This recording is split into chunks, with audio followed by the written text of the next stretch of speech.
July August ছাত্র জনতার অভ্যুত্থানে ক্ষমতাচ্যুত হয়ে দেশ ছাড়েন শেখ হাসিনা। এরপর নোবেল বিজয়ী অর্থনীতিবিদ ডক্টর মোহাম্মদ ইউনূসের নেতৃত্বে গঠন করা হয় অন্তর্বর্তীকালীন সরকার। শেখ হাসিনা পতন আন্দোলনে ছাত্র জনতার পাশাপাশি স্বতঃস্ফূর্ত অংশগ্রহণ ছিল বিনোদন জগতের তারকাদেরও। তাদেরও প্রত্যাশা ছিল একটি বৈষম্যহীন সমাজ গঠন। তারকারা মূলত নিয়মিত অভিনয়ের পাশাপাশি বিভিন্ন পণ্যের শুভেচ্ছা দূত হিসেবে কাজ করে থাকেন।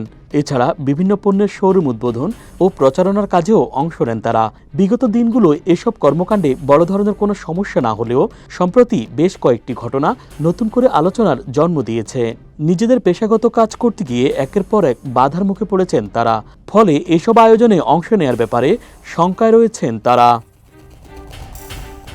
শুরুটা হয় ছোট পর্দার অভিনেত্রী মেহজাবিন চৌধুরীকে দিয়ে।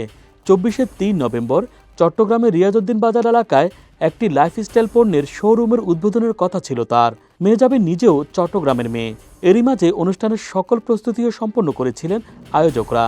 অনুষ্ঠানে যোগ দিতে চট্টগ্রাম পৌঁছালেও বাধার মুখে শোরুম উদ্বোধনে অংশ না নিয়ে ঢাকায় ফিরে আসতে হয় এই অভিনেত্রীকে। পরে জানা যায়, রিয়াজউদ্দিন বাজারের সর্বস্তরের ব্যবসায়ী ও তাওহিদি জনতার নামের একটি ব্যানারে অনুষ্ঠানটি প্রতিরোধ করা হয়। একই ঘটনার মুখোমুখি হয়েছিলেন চিত্রনায়িকা পরিমণিও। টাঙ্গাইলের কালিহাতীতে একটি প্রসাধনীর দোকান উদ্বোধনের কথা থাকলেও জাতীয় ওলামা মাশায়েখ আইম্মা পরিষদ এবং হেফাজতে ইসলামের টাঙ্গাইল ও কালিহাতী শাখার আপত্তিতে শেষ পর্যন্ত শোরুম উদ্বোধন অনুষ্ঠানে যোগ দেয়া থেকে নিজেকে সরিয়ে নেন এই নায়িকা। তবে বিষয়টি নিয়ে চুপ থাকেনি পরিমণি। সামাজিক যোগাযোগ মাধ্যম ফেসবুকে নিজের ক্ষোভ প্রকাশ করেন এই অভিনেত্রী। প্রশ্ন তোলেন 24 স্বাধীনতা নিয়েও। এ ঘটনার পরের দিনই 3 বছর আগে করা এক মামলায় তার বিরুদ্ধে গ্রেপ্তারি পরোয়ানা জারি করে আদালত। চট্টগ্রাম ও টাঙ্গাইলের ঘটনার পর খোদ রাজধানীতেই তোপের মুখে পড়েন আরেক চিত্রনায়িকা অপু বিশ্বাস। ঢাকার কামরাঙ্গীর চরে একটি রেস্তোরাঁ উদ্বোধনে প্রধান অতিথি হিসাবে থাকার কথা ছিল ঢাকায় চলচ্চিত্রের জনপ্রিয় এই অভিনেত্রীর। তবে স্থানীয় মুসল্লিরা বিষয়টি জানতে পেরে কামরাঙ্গীরচর থানায় গিয়ে অভিযোগ জানালে পুলিশের হস্তক্ষেপে অপুকে ছাড়াই রেস্তোরাঁটির উদ্বোধন করা হয়। শুধু বিনোদন অঙ্গনের নয়, এ ধরনের বাধার মুখোমুখি হচ্ছেন অন্য পেশার নারীরাও। গেল 28 জানুয়ারি জয়পুরহাটের আক্কেলপুর উপজেলার তিলকপুর উচ্চ বিদ্যালয় মাঠে নারী ফুটবল ম্যাচ আয়োজনের প্রতিবাদে মাঠে ভাঙচুর চালিয়েছে কিছু মুসল্লি ও মাদ্রাসা শিক্ষার্থীরা। এ ঘটনার একটি ভিডিও ছড়িয়ে পড়ে ফেসবুকে। একই দিনে দিনাজপুরের হাকিমপুর উপজেলায় নারী ফুটবল টুর্নামেন্ট বন্ধের দাবিতে তৌহিদি জনতার সঙ্গে সংঘর্ষ হয় আয়োজক কমিটির।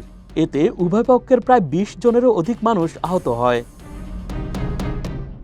দিনাজপুর জয়পুরহাটে মেয়েদের ফুটবল ম্যাচ সহ নারীদের বিভিন্ন বিনোদনমূলক কর্মকাণ্ডে বাধা দেওয়ার ঘটনায় অন্তর্বর্তী সরকারের পক্ষ থেকে গণমাধ্যমে পাঠানো এক বিবৃতিতে গভীর উদ্বেগ জানানো হয়।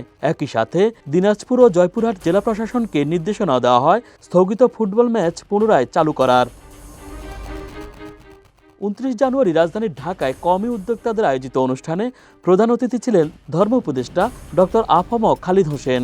একটি গণমাধ্যমের নারী সংবাদকর্মী অনুষ্ঠানের সংবাদ সংগ্রহ করতে গেলে তাকে বাধা দেয় নিরাপত্তা কর্মীরা। তারা জানায়, এখানে মেয়েদের প্রবেশে নিষেধাজ্ঞা দেওয়া আছে। পরে ভুক্তভোগী সাংবাদিক সামাজিক যোগাযোগ মাধ্যম ফেসবুকে এ বিষয়ে একটি স্ট্যাটাস দিলে এটি নিয়ে আলোচনার সমালোচনা শুরু হয়। তবে অনেকেই মনে করেন, এসব বাধার ঘটনার সঙ্গে যারাই জড়িত তাদের পরিচয় খুঁজে বের করা উচিত এবং এ ধরনের ঘটনার পুনরাবৃত্তি এড়াতে রাষ্ট্রীয়ভাবে এটি প্রতিহত করা উচিত। Dhaka express, news desk.